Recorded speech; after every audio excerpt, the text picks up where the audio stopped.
pumayag naman tayo.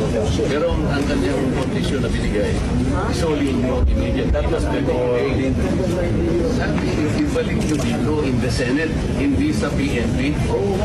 Pero kinonsulta nga, halimbawa, ikaw na nga nun, bro.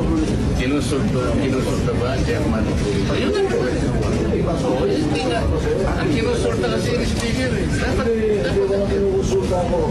maintindihan ko yun. Pero yung consultation is important because yung Senate custody nandito, at yun ang condition na pinigay ninyo. But that was the condition that you gave. Senate. Ayun naman ang tama eh. Sabi ko, hindi na kailangan ng motion dahil.